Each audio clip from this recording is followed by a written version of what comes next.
Thumper. I think if there's one industry that is recession-proof, it's the guys getting their dick sucked business. I think you'll be okay. I think you'll have some business. It's really nice to have a diverse open mic here. It's some ladies. It's usually a bunch of dudes. Woo! Yeah. It starts to sound like a jerking off anonymous meeting. It's really weird and uncomfortable. It's like a snowball effect. Like one guy has a bit about jerking off and watching too much porn, and then another guy's like, "Oh, I have jokes about jerking off and watching too much porn," and then it becomes a theme. You know, it takes over the whole mic. So this is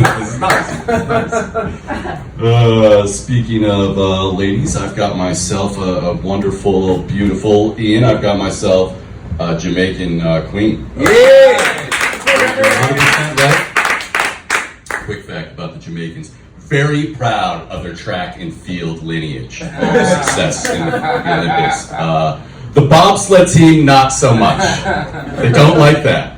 I don't know if you know, but if you ever find yourself at a cookout and there's Bob Marley music and, you know, jerk chicken and rum being served in some kind, and you're a white person, you're the only white person there, don't think to yourself, "Oh, I have an inroad into this culture." The Disney film with John Candy and 4 Jamaican people overcoming all sorts of odds to just finish the race at the Olympics. They didn't win or place, they just finished. Yeah, they don't like that. So I'm in a weird situation here because I had the most bizarre series of open mics on Saturday night. I essentially got roasted hard. The only difference is that between a roast, an actual roast, and what I experienced is, one, I did not consent to a roast. I didn't know that was going to be what happened. And two, also, when you get roasted, you get a chance to retort at the end. I was not given that chance, right? So this is going to be weird because I was roasted. This would be like if a roast happened, right? Guy got roasted for 2 hours, and then everyone goes home, right, for 2 days. And then an entirely new audience comes, right, who has no idea what's been said in the roast, and now you will have to listen to my retort. But I can't go as hard as I wanted to because I will just sound like a psychopath. It won't, out of context, it'll just be weird.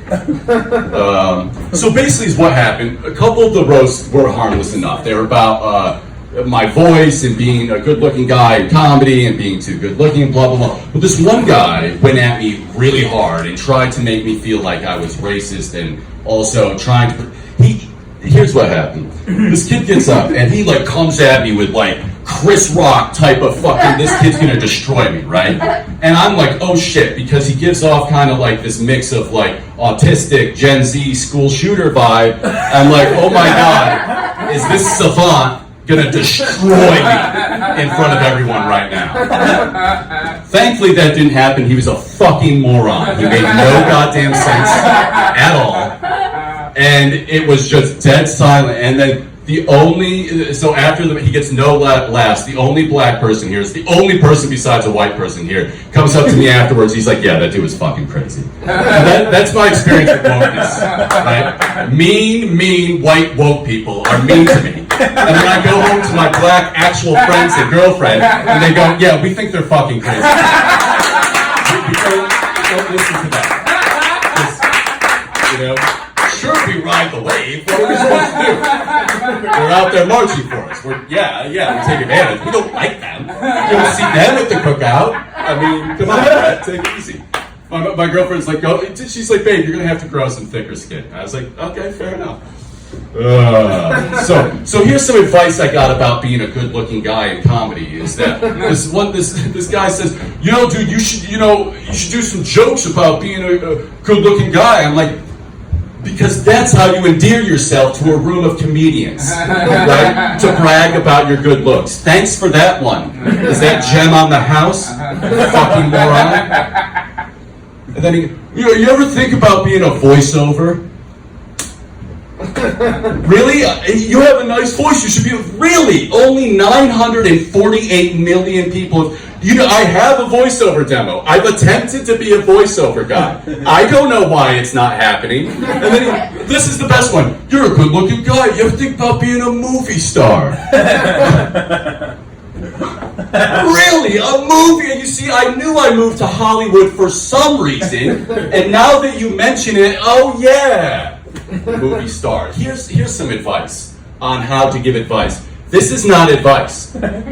Telling someone who has failed at things, dude, you know, like, you should have done good at those things and, like, succeeded and stuff. Oh, thanks, man. All right, that's my time. I have so much more, but I have to...